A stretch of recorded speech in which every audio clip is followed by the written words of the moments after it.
All right, welcome back to another monster video. Today we're going to be taking a look at the assassin class. Now I know if you guys are like me, you guys are sick and tired of these darn assassin players lining up their units and having them jump to your backline and shred all of your cards, your chess pieces.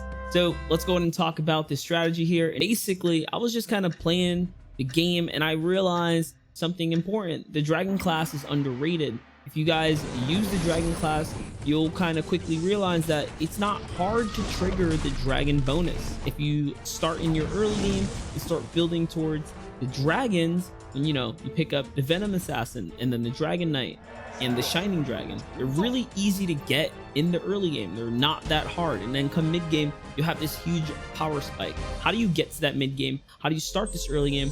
How do you beat assassin players like this? So far, I've been really loving this game. And a new patch just dropped, so I'm enjoying it. All right, so tip number one for building your early game: your tank doesn't matter. Yes, there's some tanks better than others. I preferably starting it off with mechs. I find that the mechs are very strong, so if you can find yourself a Ripper or a Skybreaker and a Heaven Bomber in the early games, these units will help you tremendously kind of carry through your early game while you sit on some chess pieces like the Shining Dragon. You should start to farm up units.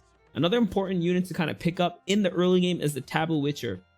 Taboo Witcher is extremely important in this combination, this combo that we're creating here, because it's like a feathered Dragon Knight combo, if that makes sense. So let's go ahead and look at the units we've decided to choose. We've chosen the Lightblade Knight because the Lightblade Knight is a low tier unit that any of you guys can find in the pool system.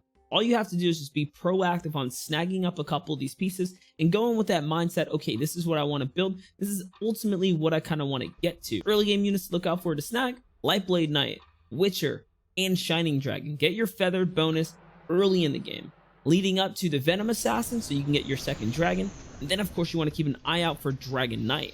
Once you have your 3 dragons on the field, you will hit your huge power spike, and that's where things are going to go in your favor. And that's because the dragon bonus itself gives all dragons the start with 100 mana. So once all of your dragons start off with 100 mana, the Dragon Knight instantly transforms into a big old dragon, starts blazing down the field. Shining Dragon actually has a great AoE ultimate, which nukes the mid line, and all you need is a couple attacks to kind of buy them some time to sit on some damage, do some damage, and follow up. Another great part about the Shining Dragon, once again, is that it helps melt that front line. Positioning it properly will give you an incredible damage bonus early on. Nonetheless, I hope you guys enjoyed this little video and encourage you guys to try out the dragon units in auto chess.